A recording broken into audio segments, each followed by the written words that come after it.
stasis.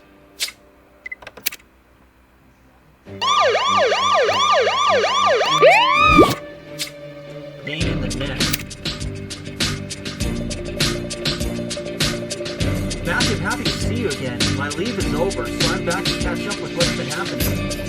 Taking forced time off wasn't easy, although I think the therapy did help. Visiting Zoe at the mental health facility was both heartbreaking and healing. It's all very difficult. Oh, Jones, of course it is. The important thing is that you get better. How are you feeling now? I'm not back to my old self exactly, but I'm ready to come back to work. And it looks like you've been busy. I read that you came to the university to learn about Rosetta, but it's proving difficult. It's so strange, Jones. There are no traces of the past school records. We couldn't even find her birth certificate. One thing is clear, there must be missing something.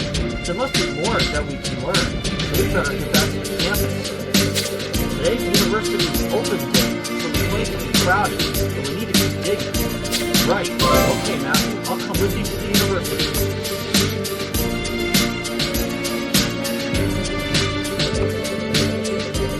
You know, Matthew, I actually do enjoy walking on this campus. It's always felt refreshing.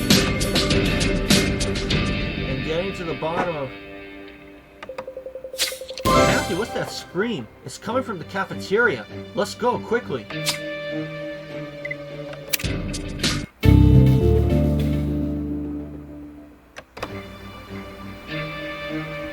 Had to tweak a couple settings.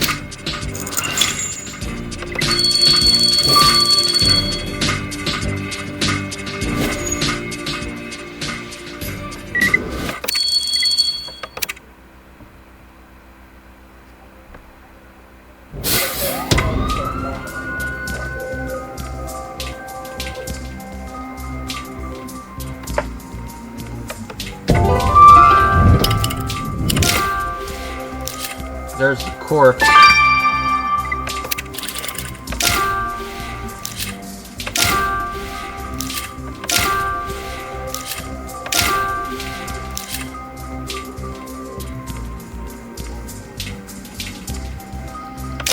There we are.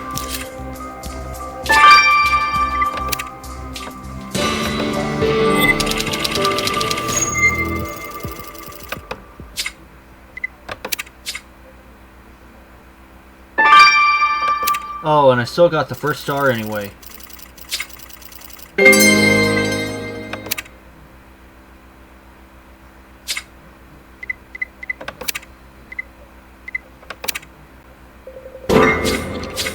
Matthew, that man's dead. The scream you heard must have come from him.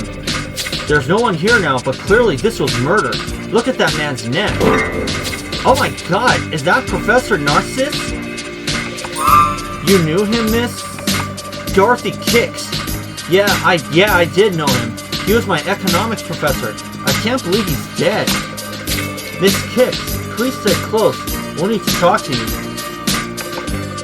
In the meantime, Matthew, if you think looking through a tub of dirty dishes is a good idea, I'm all in.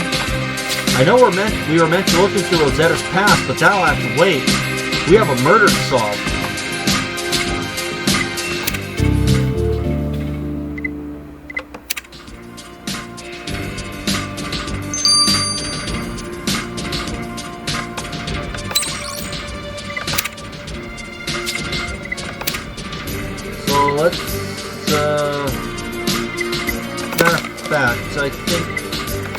I think we're going to talk to Dorothy Kicks first. I can't believe I just saw a dead body. It's not the education I was hoping to get here. How well did you know Professor Narcissus? Not that well. I just took his economics class. It's one of the best curriculums on campus, and we deserve the best. Professor Narcissus knew the value of a good education, and always fought to help us achieve just that. And now he's dead. To think he was just giving an open day lecture in his amphitheater earlier today. Thank you, Miss Kicks. This information is useful. Senior Trooper Matthew will be checking out your professor's lecture hall.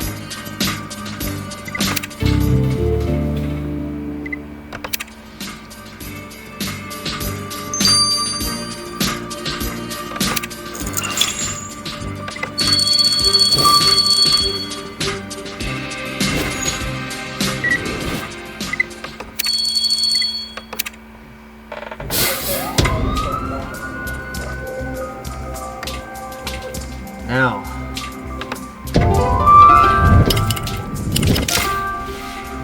Let's see if I can do this right.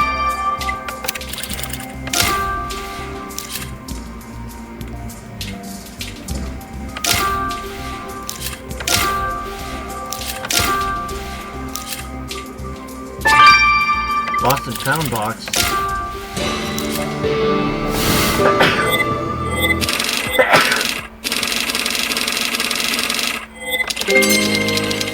And I got the first star here.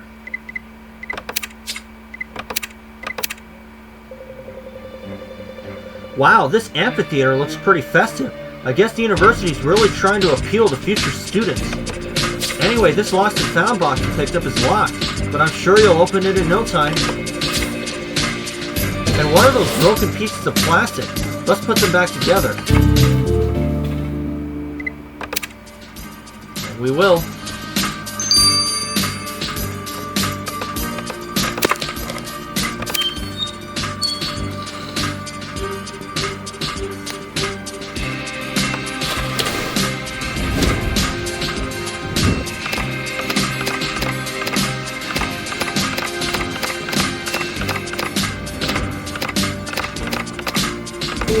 There we are.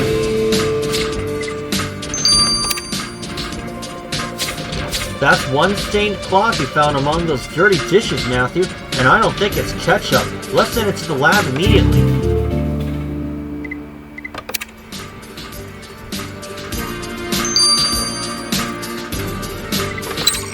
Oh, that's 9 hours. Okay. And I'm gotta get some stars. Sit tight, everybody. Okay, I've got 12 stars now. So I'm going to do everything here because I'm almost out of time for today.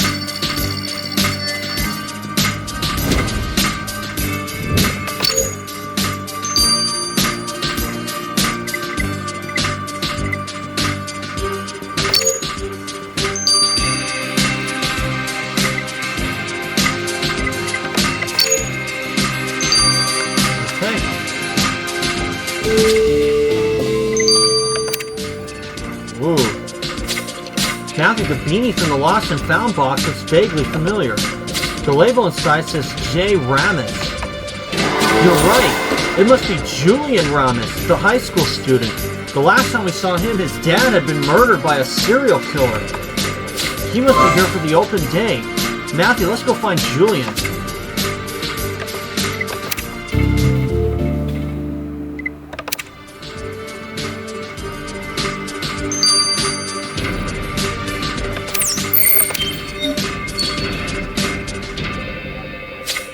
Thanks for finding my beanie, Senior Trooper Matthew, but what are you doing here? I was hoping to have a trouble-free day for once.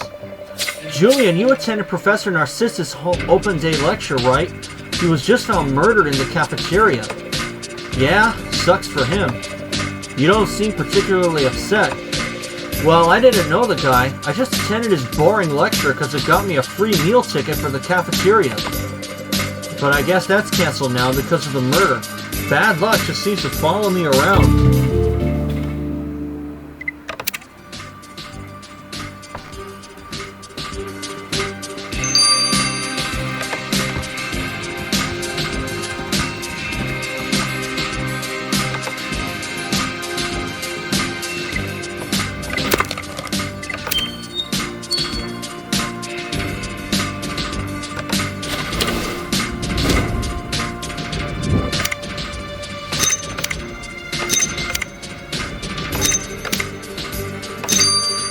Ah.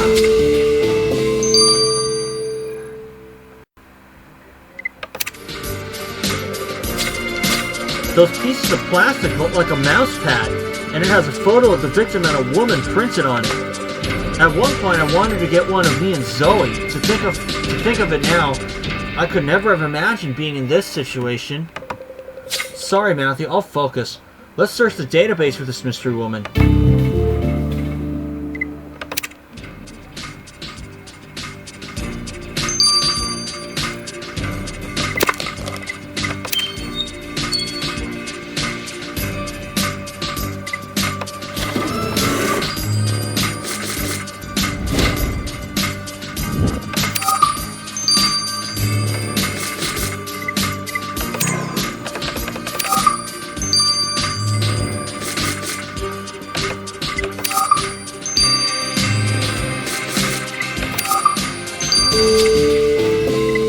Isabella Narciss. Must be his wife. It says here the woman in the mouse pad photo with our victim is his wife. This part never gets any easier. We need to inform Mrs. Narciss of the sad news, Matthew.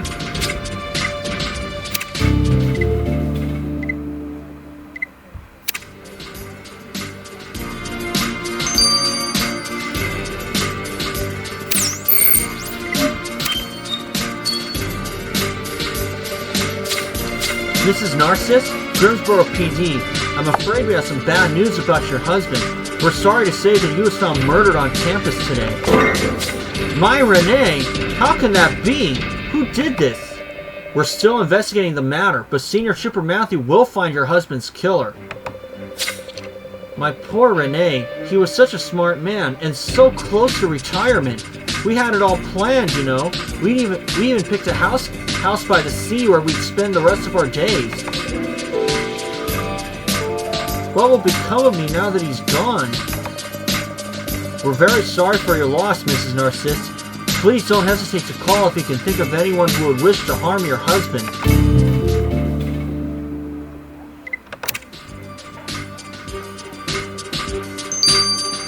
And I'll see you guys when these two are finished. Okay, we have to come back. Let's get the results of Bloody Clock first. Jones, while you were on leave, did you finally watch the Y-Files? I've been recommending it to you for ages. Yeah, I did. But then I couldn't sleep for 2 nights, so I'm not so sure it's for me. Oh, right. Maybe it's best to stick to comedy then. At least for now. Yeah, back to the investigation. What did you discover from that clock they sent you? Was the blood the victim's? It was. The killer must have used the cloth to wipe their hands after the murder and then discarded it. The interesting part is that this particular cloth is not just any random piece of fabric, it's actually a disinfectant wipe. I analyzed its composition and found that it's a specific brand of wipes called Moist Mitts. Matthew, your killer, must carry a packet of them. The killer may use Moist Mitts to clean their hands, but only justice can clean their slate.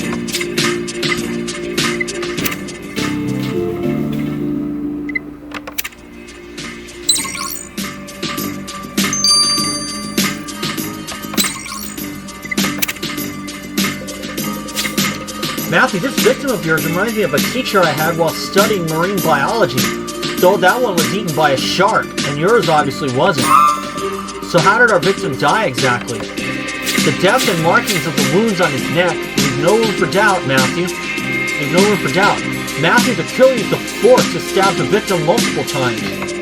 Death by a fork, what a way to go. The fork punctured the jugular vein. Your victim must have bled to death within a few minutes. And from the position of the wound, I can tell you that your killer is left-handed. A lefty, Matthew would teach this killer that murderous hands ends up getting handcuffed. Before you go, Matthew, just one more thing. Your victim was nearsighted, but his glasses are missing. You'll want to be on the lookout for those.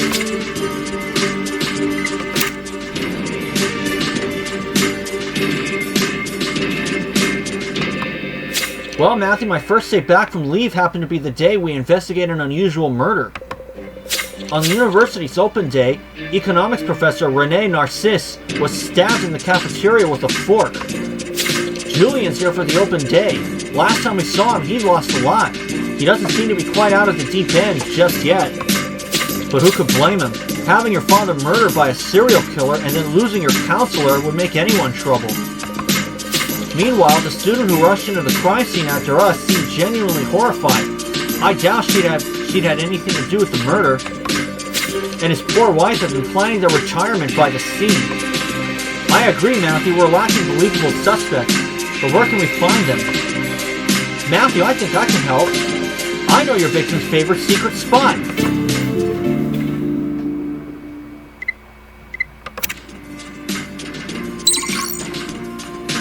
Well, isn't that something from Kathy? So we are going to try and find out more from this secret spot in Chapter 2. Don't go anywhere. Okay, we've returned. Let's start Chapter 2, A Pain in the Neck.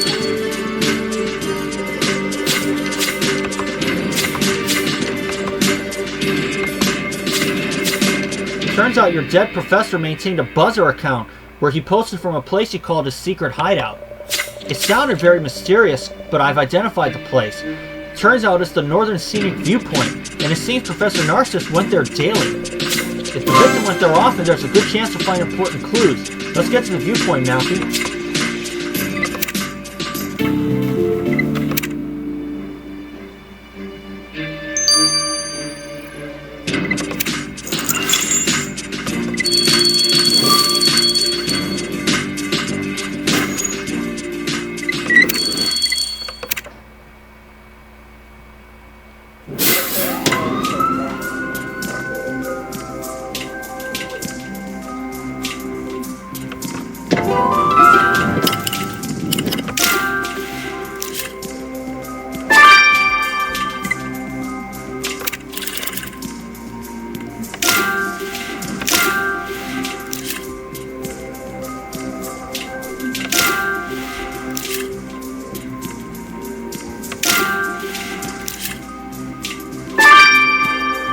Gosh, I do not even see the gloves.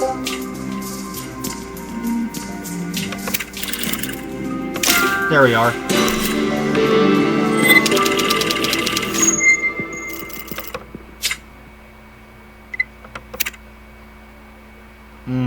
Didn't get it.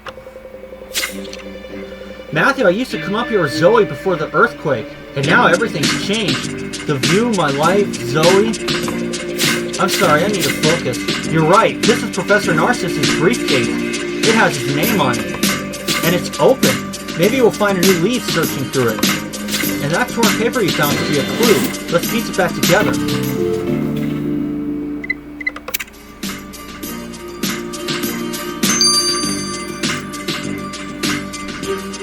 Hold on, folks. Okay, now I finally have to start.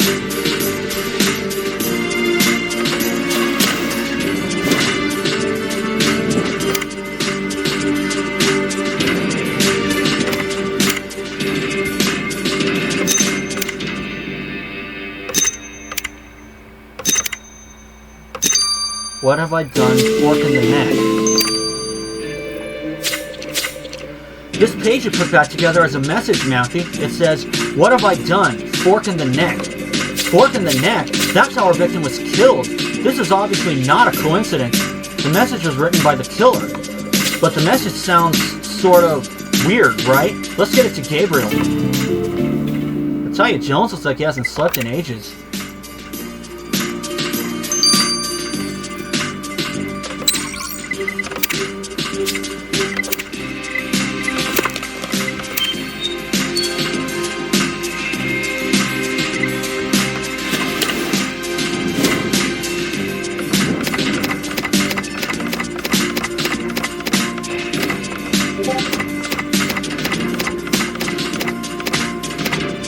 There we are.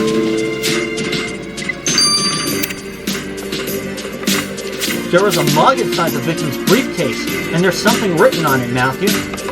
Let's see. From your favorite TA. Ta, as in those grad students who help teachers out by grading papers and such. According to the school's database, Professor Narcissus had a teaching assistant named Gregory Lynn. Let's go ask him about working with the victim.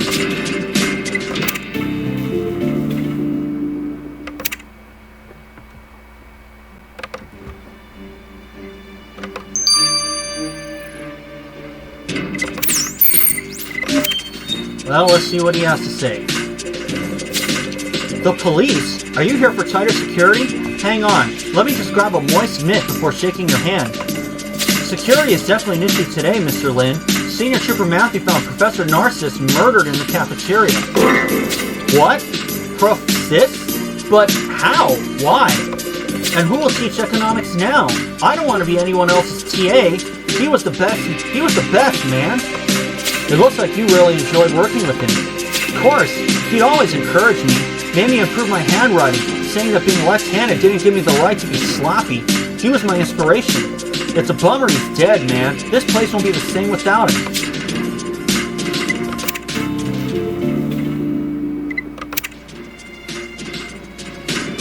That'll do. And I'll let this thing run its course. It's only for 6 hours, though, so that's good news. I'll see you all then. Okay, the notebook is finished. Let's get the results of it. Matthew, this message you sent me gives real insight into your killer's psyche. We're all ears, Gabriel. Steve's fork in the neck is clearly a reference to the murder. The question, what have I done, proves that the murder wasn't premeditated, and the killer is shocked by their own actions. And what about fork in the neck? It's such a weird way to phrase things. That's because the killer wrote it in the style of a popular card game, Counter Compassion. Their brain must have unconsciously tried to liken the murder to a game to deal with the trauma. Counter Compassion? Isn't that the game where you have a random question and players have to answer with the previous card they have? I played it once. Yes, and what have I done, followed by a blank, is actually one of the cards. The killer must play it often for their brain to channel the game as a way of coping with the murder. So the killer plays Counter Compassion. Well, they obviously lacked compassion when they committed this murder. And now that we're on a roll, Matthew, let's take another look at the cafeteria.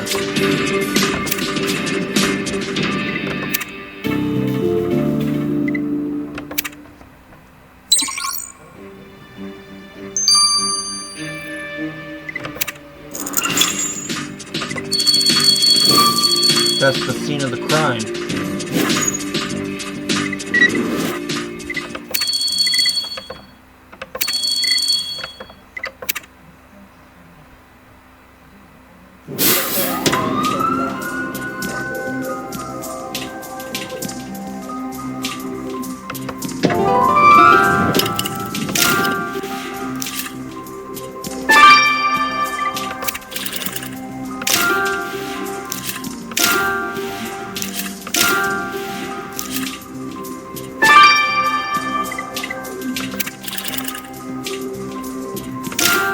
Here we go. Just one more.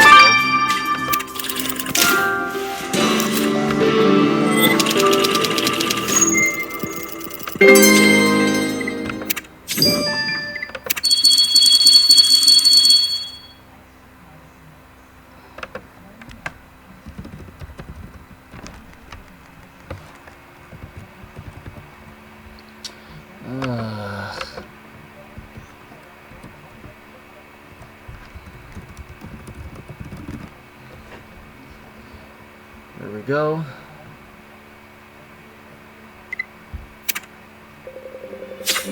Matthew, that looks like one of those Meet the Faculty posters, and our victim is on it, but someone wrote oppressor on his face.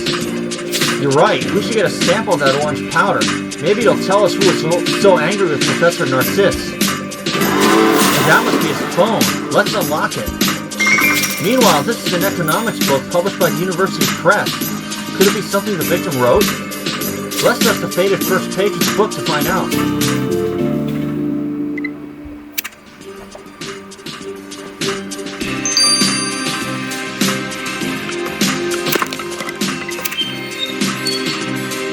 Okay.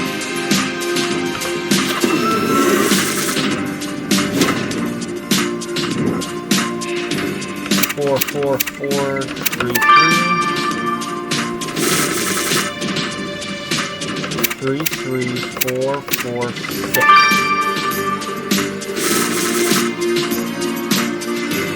6, 4, 6, 3, and 8. We are. And that should do, and it did.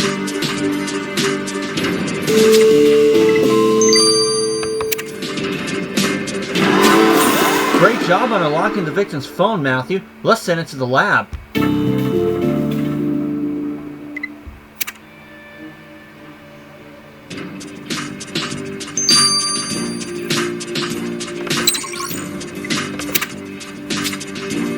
Hours.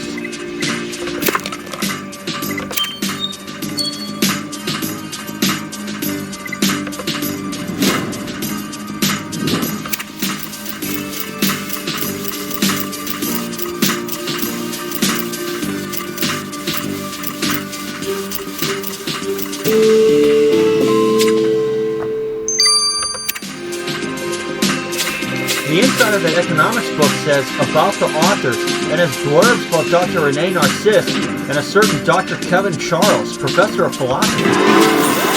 So our victim and this Professor Charles wrote this book together.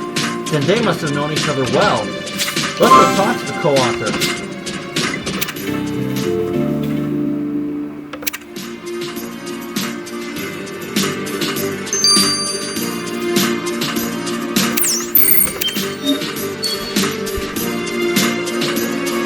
What is it to be dead? It can only exist for others, for I can never taste it myself. To die is not to live, but how does one live? What? Professor Charles, do you have a minute? Sorry, officers, I was merely relying on the wisdom of ancient philosophy to process the tragic death of my colleague. Yes, about that. We found the book you co-wrote. Were you two close? How can I answer? One can only appreciate pleasures as they depart, not as they come, but we did enjoy discourse of ethics.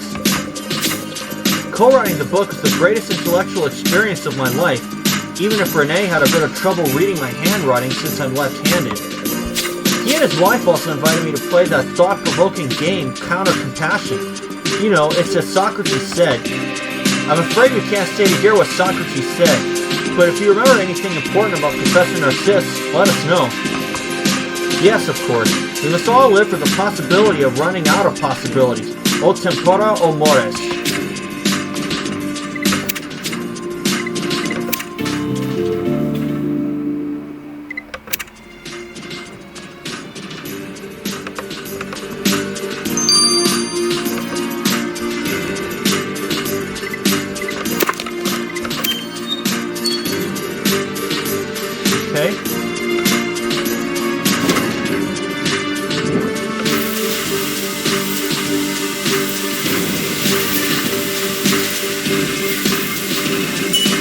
Got it.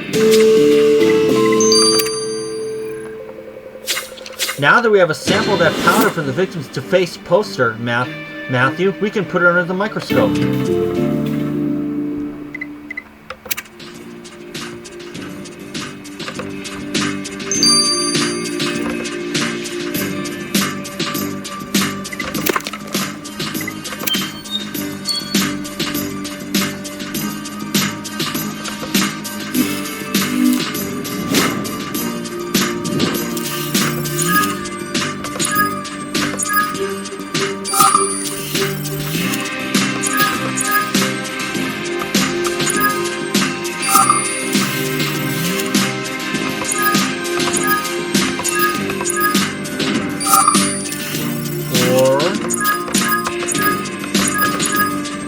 Boom. Orange eyeshadow. Okay. That sample you got from the vandalized poster of the victim is orange eyeshadow. You're right, Matthew. We met someone wearing that shade. So Dorothy's the one who called our victim an oppressor. Let's go ask her why.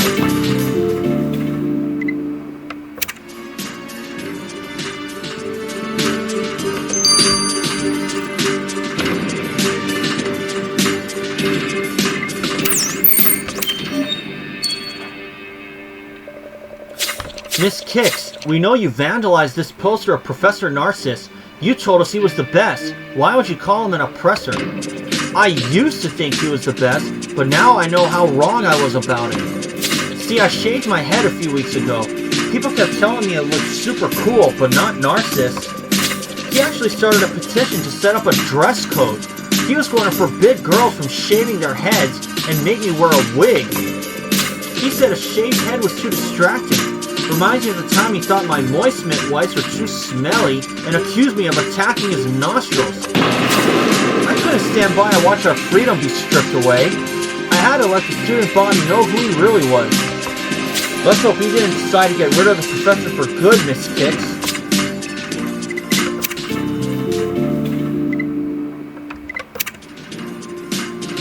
I'm in the same boat as you, Jones. I'll let the victim's phone run its course. I'll see you when that's done. Okay, we return. Let's get the results of the victim's phone. Kathy, did you find anything on the victim's phone that could help Matthew with the investigation? Yes. All I can say is, I hope Alex and I never have a fight like the one your victim and his wife are having, Matthew. Excuse me. She was trying to explain something and he was horribly condescending to her. In his message history, he called his wife a silly woman and that talking to her was a waste of time. Wasting his time. Charming. What was the fight about exactly? There were no specifics, but it was obviously about money. Well, Matthew, maybe we should go talk to Mrs. Narcissus about this.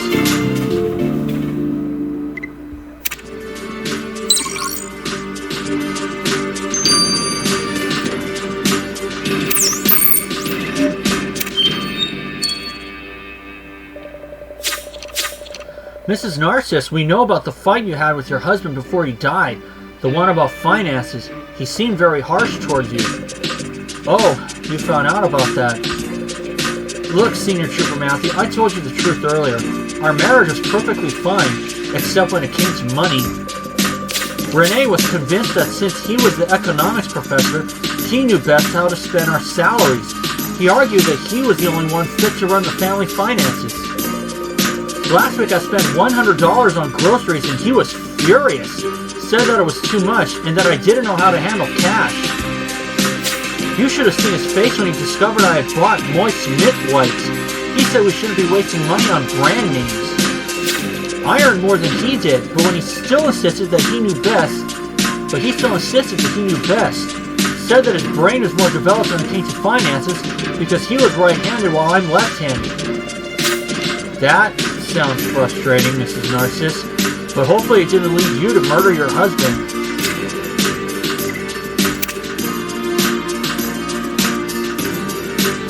Well, she's in the running, but I won't be surprised if she's the one. It's starting to look like our victim wasn't the nice guy he first appeared to be, Matthew. No wonder someone stabbed him with a fork. He was a jerk to his wife over money, and he tried to interfere in students' personal choices. That said, the people who worked alongside our victim speak well of him. Senior Trooper Matthew, good, I found you. Dean Walker, what are you doing here? I need to speak to you at once.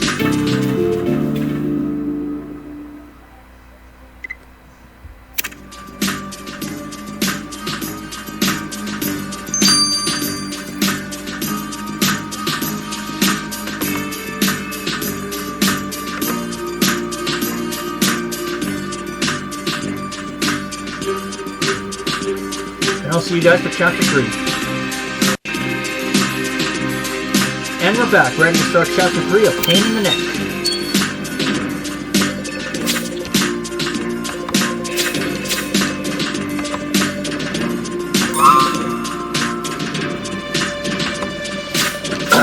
You have to understand, there are hundreds of prospective students at my university. They want to be allowed back into the amphitheater. Please, find the killer so that our open day can get back on schedule. We have invested too much for it to be ruined by this murder. You can count on us to close the investigation quickly, Dean Walker. Senior Trooper Matthew, let's get back to the victim's lecture hall.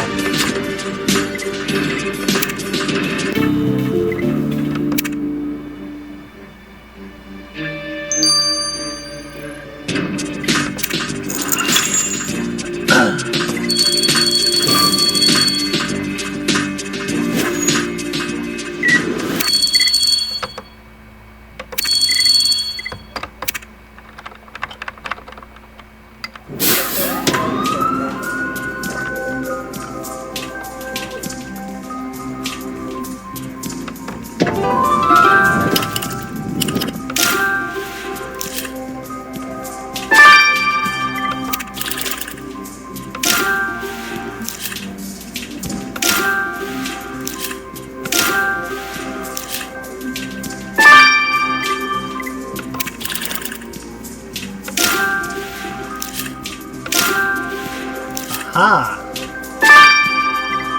that's old school.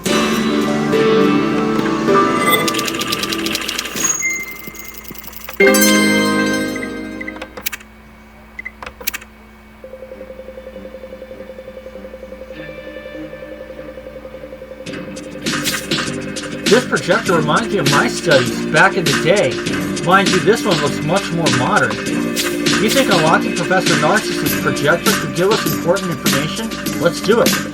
And you're right, Matthew. That's our victim's signature, but the document itself is faded. Let's dust it to find out what he signed. And I agree, we should fix that broken trophy. Quickly, Matthew, the university's counting on us.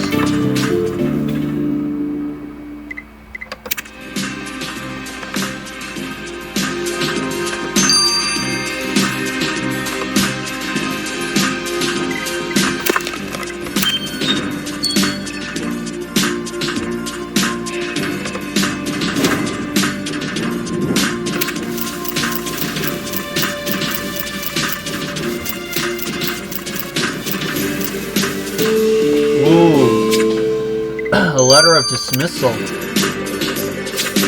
This document from the victim is addressed to Gregory Lynn. It says, I have decided to dismiss your services. So the victim didn't want Gregory as his TA anymore. He was firing him. Gregory didn't mention this. Let's go talk to him again, Matthew.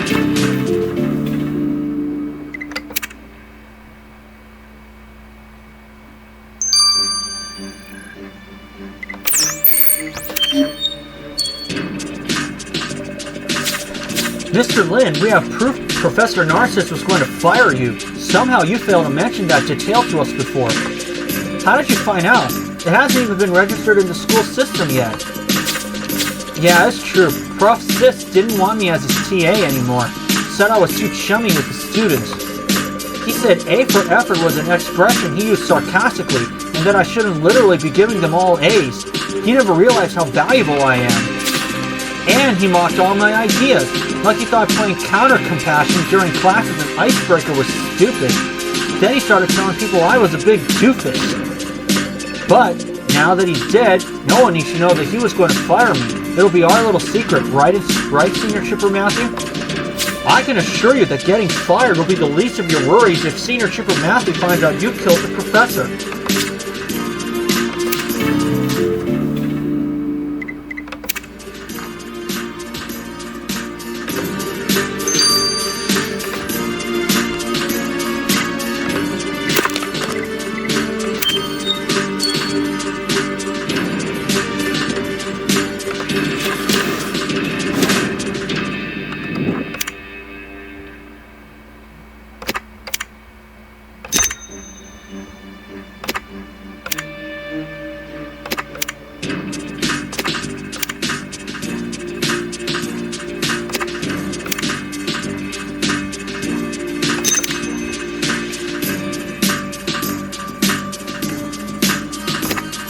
Oh boy. Oh, there we are.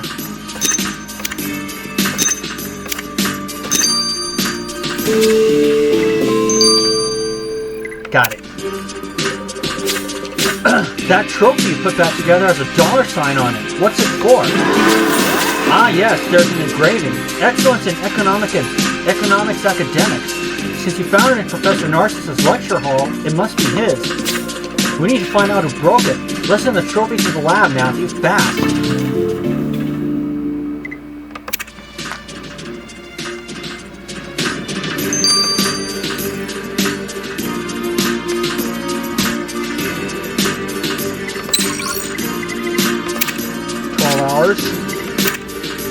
Oh, surprisingly, 12 hours.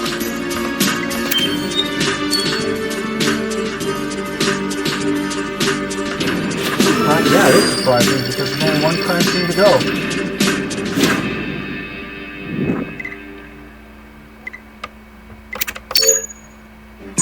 Ugh.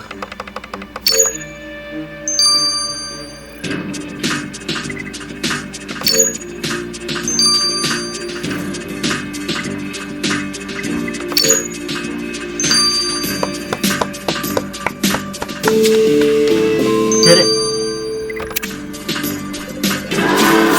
Matthew, you unlocked the projector. Look at that. It's turning on. And projecting a slide.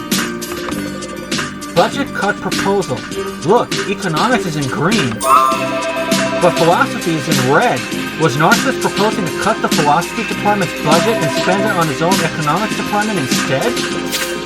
We better go see the philosophy professor.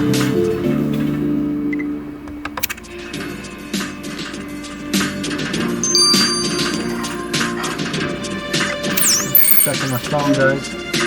You may have heard a phone ring, but that was my grandma's home phone. Professor Charles, we found the slides the victim made. Was he suggesting reduced funding for your classes? Ah, that ridiculous proposal. Narcissus didn't just want to cut my funding. He said philosophy was a dead subject. If it were up to him, we wouldn't teach it at all. Narcissus tried to undermine philosophy, but you two co-wrote a book, and you told us it went great. In truth, Senior Trooper Matthew, it was a disaster. Working together just convinced him that philosophy was useless. How could he say such a thing about philosophy? What path are we setting for our children if we don't encourage them to think critically? Not that Renee knew what that even meant. My moistness showed more critical thinking than he ever did. Well, hopefully your frustration didn't make you decide to replace philosophy theory with the practice of murder.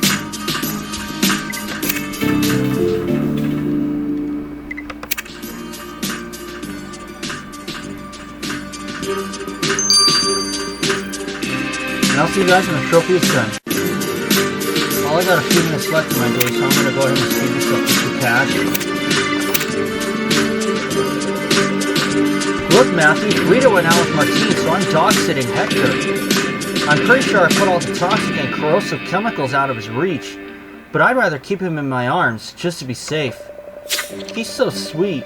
He and Astrid should go on a playdate sometime. It's good for dogs to socialize. We can even... Sorry, Matthew, let's get back on track. Amir, did you find out who broke the victim's trophy? Yes, I found some residue on it that turned out to be tears. Tears? Someone cried on our victim's trophy?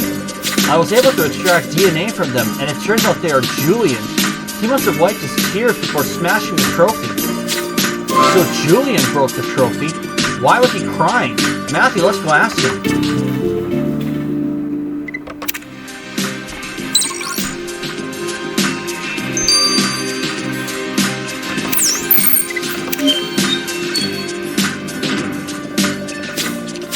Julian, we know you broke Professor Narcissus' trophy. Yeah, so? I was angry, and he deserved it. So the tears we found on the trophy were tears of anger, were they? What did he do? Fine. The truth is, I didn't come to Professor Narcissus' lecture just to get free food coupons. I was here to learn, okay? I don't just play counter-compassion all day. I want to make something of myself. I really wanted to apply to this college, but when I went to see the professor with my application, he laughed in my face. He said the university would never accept a delinquent like me. Said it was just a matter of time before I end up back in jail. I got so mad that I broke his stupid trophy. I just wanted a chance. Maybe my grandma was right. Left-handed people like me are cursed. We always end up in trouble. I'm a lefty. You're not cursed, Julian. Actions speak louder than outdated superstitions, so you'll only be in trouble if you're found guilty.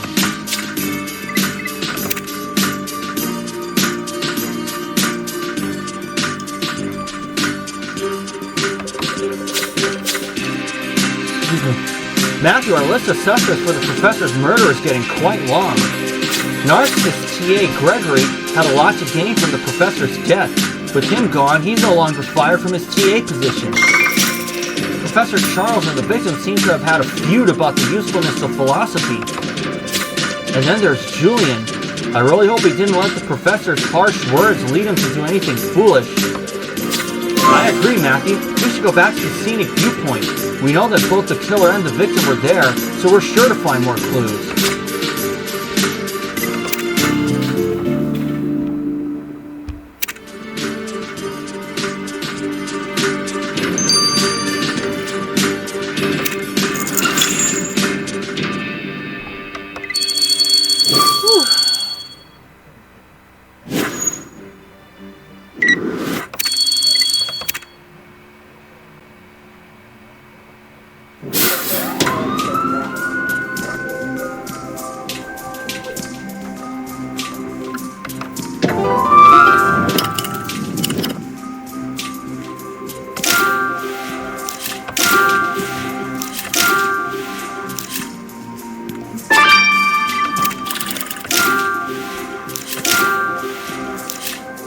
There we go. Broken glasses and the portrait.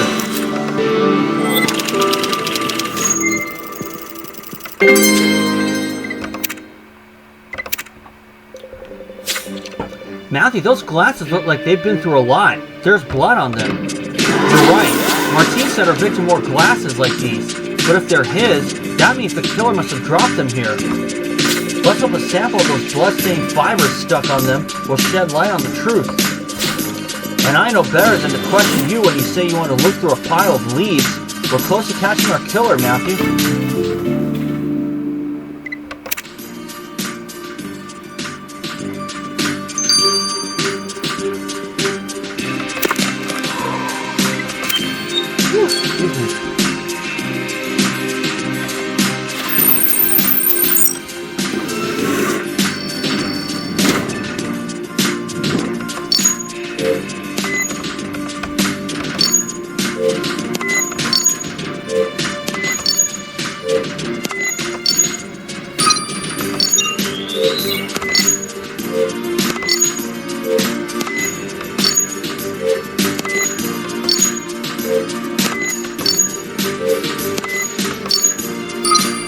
There we go.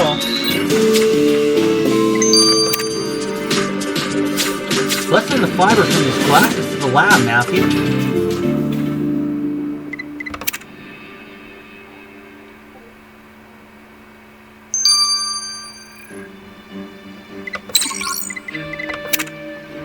Nine hours. And a pile of leaves.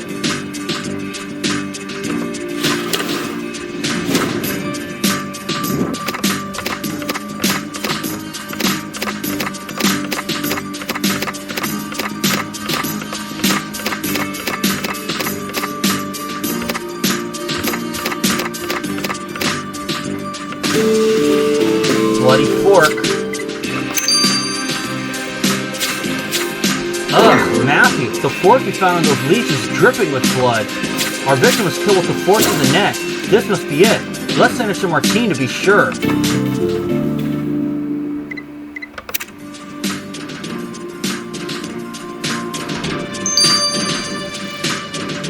Okay, 15 hours.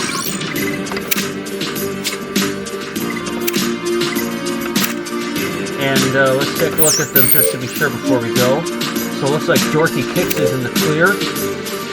Julian Ramus is also in the clear. So it's between Isabella Narciss, Gregory Lynn, and Kevin Charles.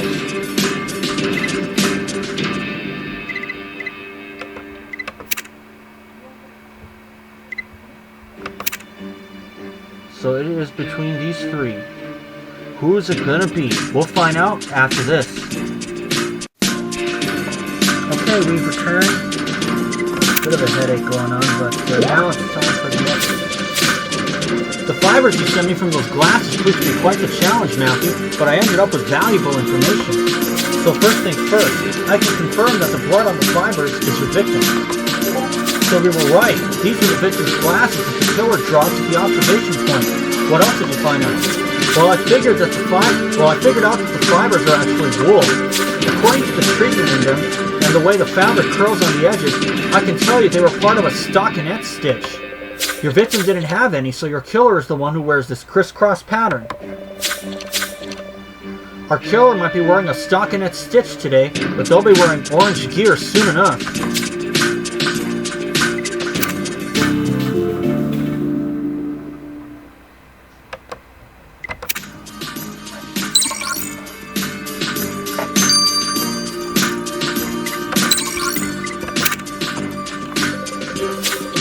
Matthew, I'll get to the point. As you guessed, the blood on the fork was your victim. This is your murder weapon. Tell us you found something on it. There was another substance on the fork handle. It turned out to be a cream specially designed to brighten tattoos. This particular one is called Post-Ink, and it's the best one out there. I always use it myself. Actually, did I ever tell you what's written underneath my moth tattoo, Matthew? It says, "Death is nothing" in French. It's great, oui? That's poetic, Martine. Anyway, your killer must use this cream as part of their morning routine. They obviously have a tattoo they like to show off. Well, our killer will be able to show off their tattoo in prison.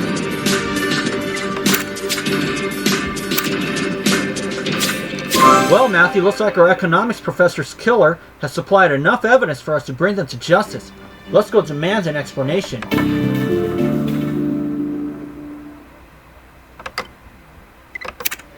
Okay. Let's go see who our killer is. Let's see, it's not Dorothy Kicks. It is certainly not Julian Ramis. Okay, wait a minute. It's not Gregory Lynn. And it's certainly not Kevin Charles.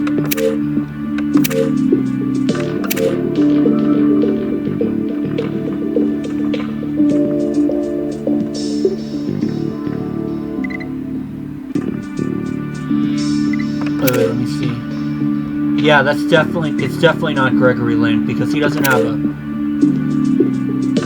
stockinette stitch. It's Isabella Narciss.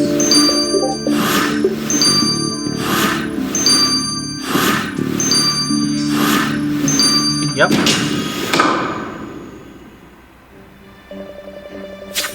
Mrs. Narciss, you are under arrest for your husband's murder. What are you saying? I wouldn't ever want to hurt Renee. I told you we were happy. We were going to live out the rest of our days together, hand in hand. And yet you use your left hand to bring him down.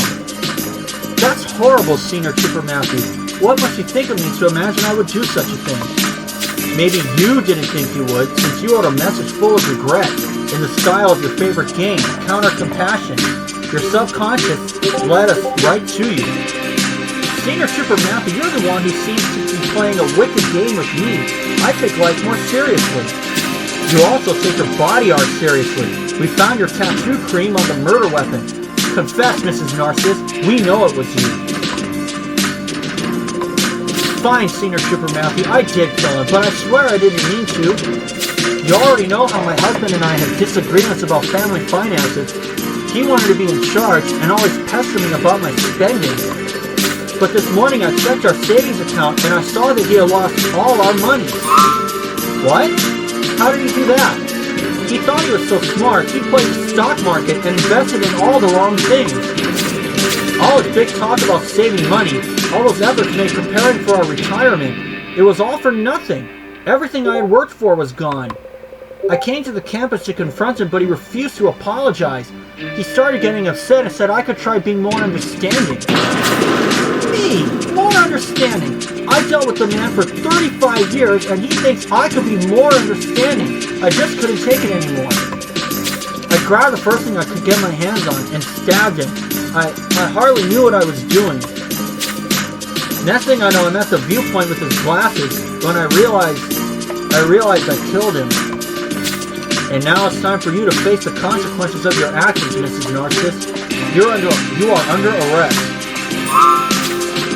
Isabella Narciss, you're charged with the murder of your husband, Renee Narciss. How you plead? Guilty, Your Honor. I never thought I'd lose myself in such a rage. It seems to me that a lot of citizens could benefit from emotional support and communication classes. However, you must be held responsible for your actions. Therefore, this court hereby sentences you to 5 years in jail. I can forget about my lovely retirement by the sea. Matthew, excellent work. Your quick solve means that the university's open day can proceed as planned. Dean Walker sends her thanks. Glad to hear it. So, Jones, how does it feel to be back on the job? It feels pretty good. Actually, I think it's being with Matthew that's helping me the most. It's great to have you back. And now your investigation is done, we can continue looking into Rosetta's past.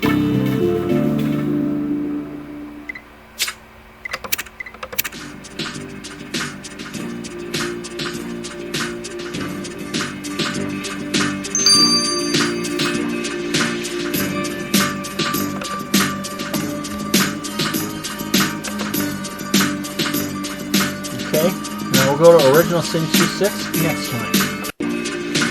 We are back, and let's start Original Sin 2-6. We better go back to the university and see what we can find.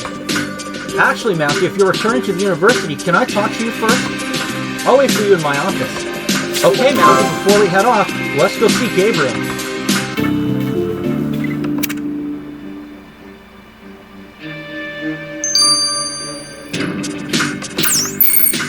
Well, let's see what Gabriel has to say.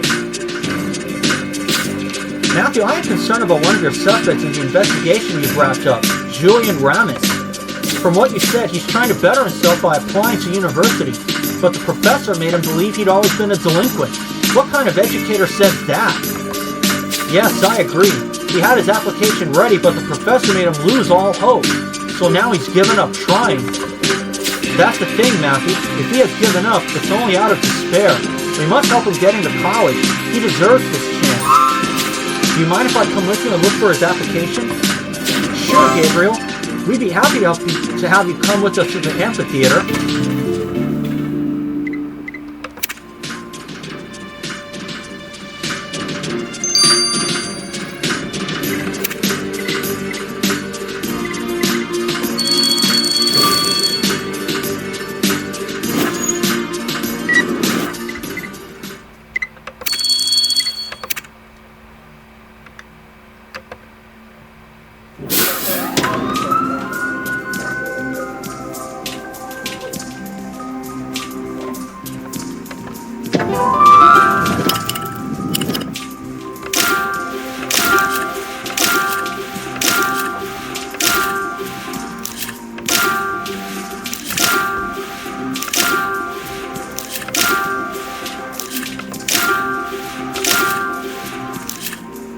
Oh.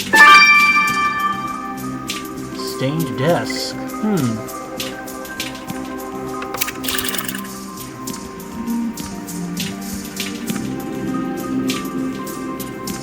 Wait a minute.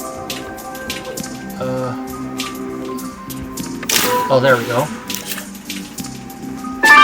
2 clues here.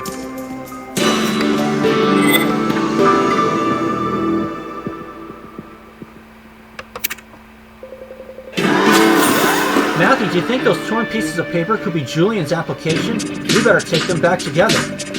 And what's so interesting about this old desk, Matthew?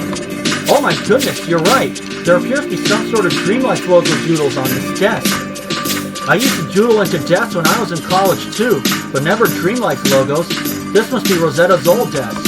Let's uncover the rest of the writing, Matthew, and then you can reassemble that torn paper with Gabriel.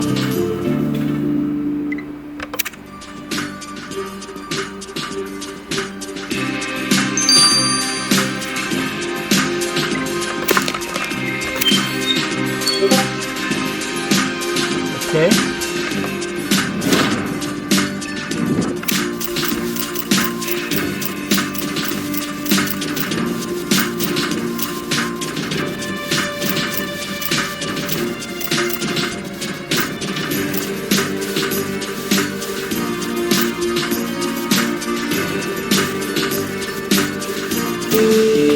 There we go.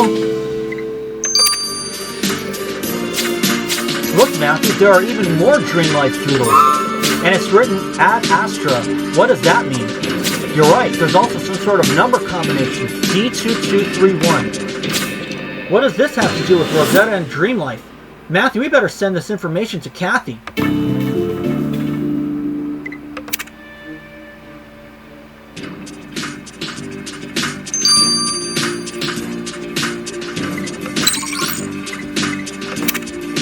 Hours.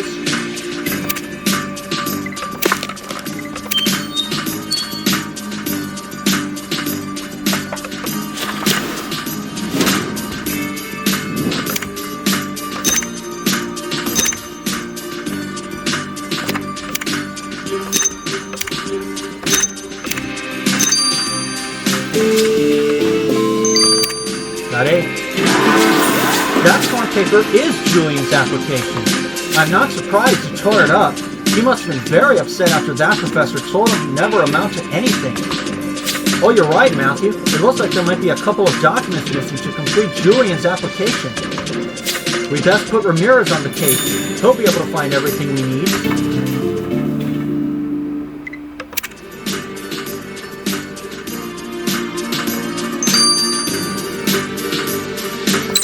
6 hours also. Cool. I'll see you guys tonight when both of these are done. Okay, we've returned. Let's get the results of Julian's application to see if we can help him out.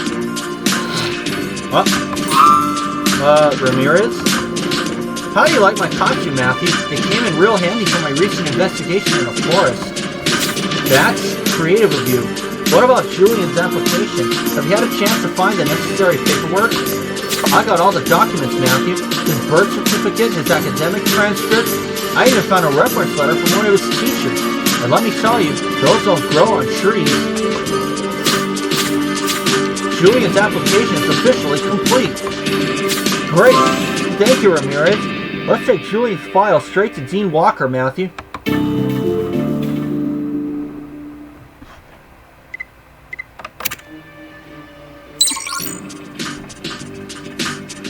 Now I can breathe out of this. Let's see what she has to say. Senior Shipper Matthew, thank you for bringing Julian Ramos's application to my attention. But with the recent trouble at the university, I'm a little hesitant to admit someone with a criminal record. But Dean Walker, going to university will be beneficial to a young man with Julian's profile, and he's very bright. You won't regret having him at your university. It's true that Mr. Ramos does seem to want to leave his past behind and build a solid future. Alright, you may inform him that he is accepted for the next semester. All he needs to do now is come in and sign the paperwork. Wonderful. So now we just need to find Julian. Matthew, let's get back to the station and grab a snack on the way.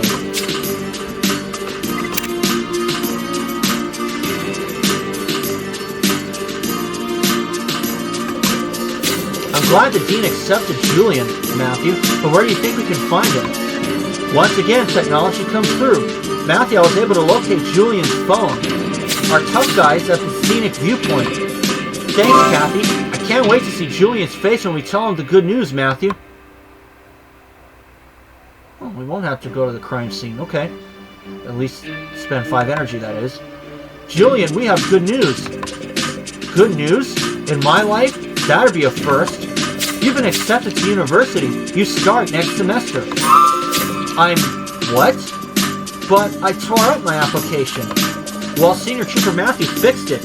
We then sent it and you got accepted. What? That's... Thank you. Thank you so much. Going to university is a dream come true. You just need to go to the Dean's office to sign the paperwork. Dean's office? Oh man, meeting adults in offices hasn't really worked out for me in the past. If only I had my lucky charm, but I was so angry that I threw it away, and now I really need it. It's okay, Julian. We'll help you find it. It must be around here somewhere.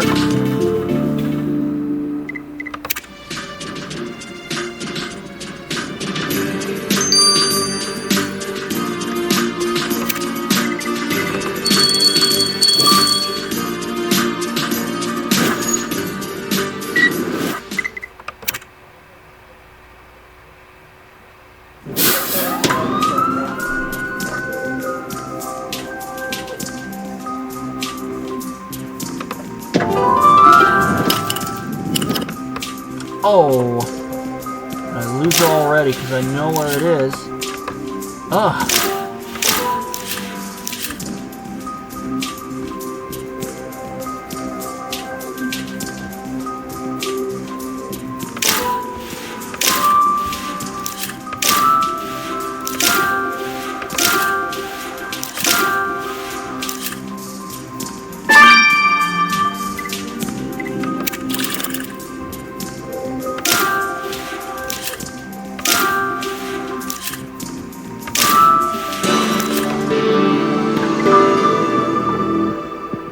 But hey, I still have 3rd place. Matthew, you think when he was angry, Julian may have thrown his lucky charm into that pile of trash? Okay, let's search it.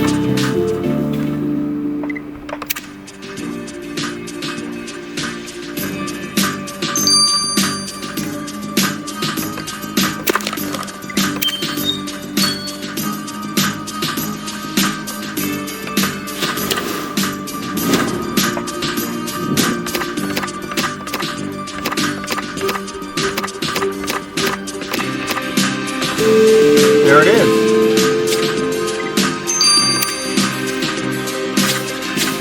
maybe there actually was a Lucky Charm lost in that trash. Let's bring it to Julian and see if it's his. If it is, he'll feel confident enough to go sign the paperwork at the dean's office.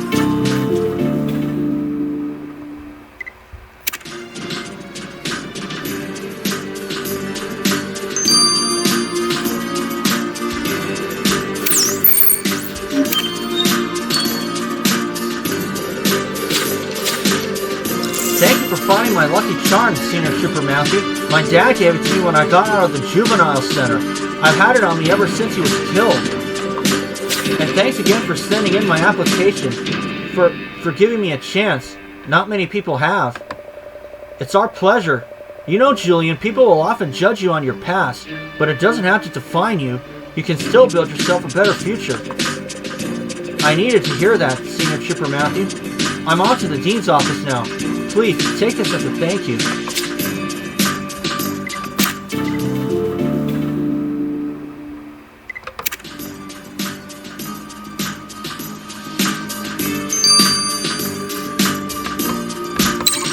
Now the writing on the desk. Kathy, please tell us you found something from Rosetta's old desk. What's Ad Astra? What's that cryptic number? What?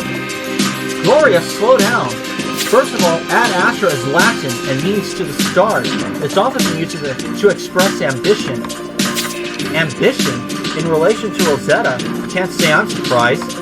Yeah, thing is, I don't know if Rosetta just doodled it as some sort of motto or if it meant something else to her. I can't find anything on that. What about the number written underneath Ad Astra? Did you find anything on that? I did. The D is actually referring to a building on campus, and the number is a classroom number. According to the university database, it was actually Professor Charles' classroom at the time. So Rosetta doodled about a philosophy classroom and Ad Astra? You're right, man. You're right, Matthew. We better go ask Professor Charles about all that.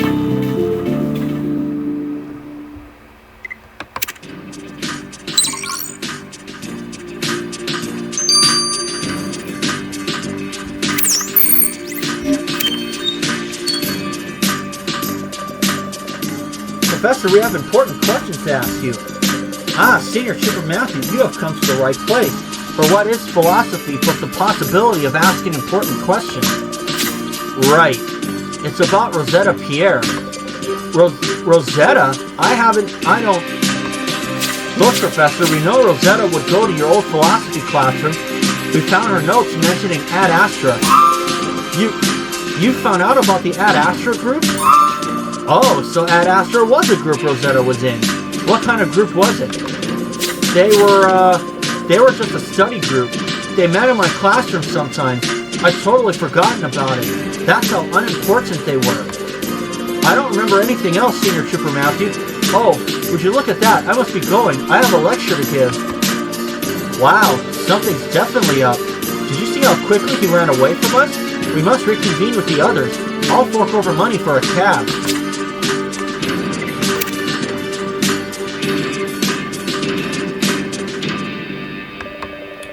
I heard you helped Julian get accepted to Grimsboro University, Matthew. That's nice to hear. He's a good kid. Indeed.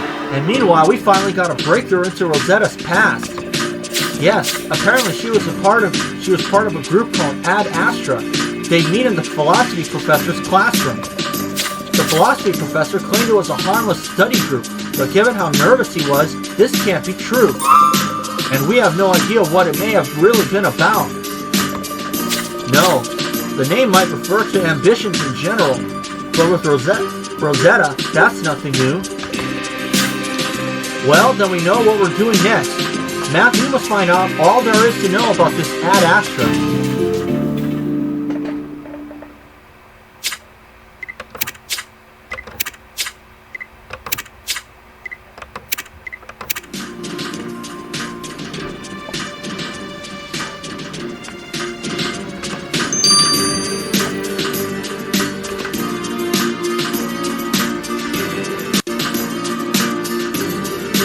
Okay, just wrapped up the case.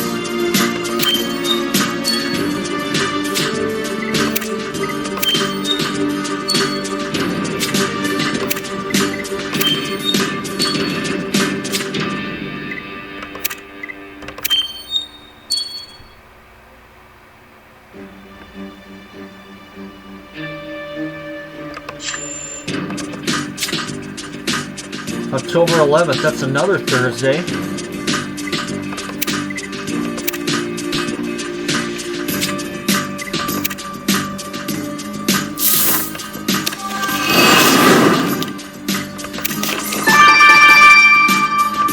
New stickers.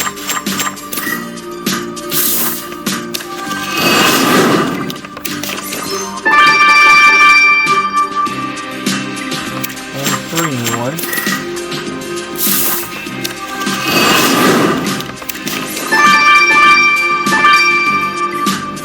Another 4.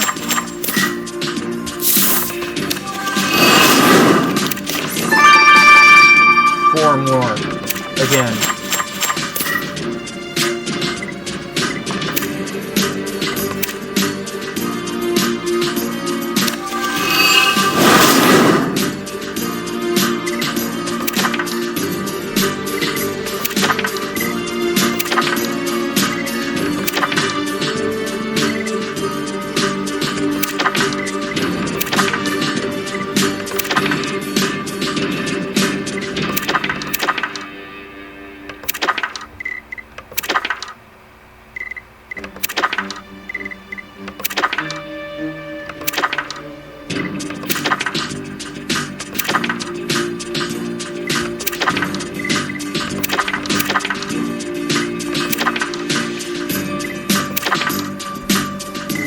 We're a little over halfway to go. Only 22 more cases until we finish the conspiracy.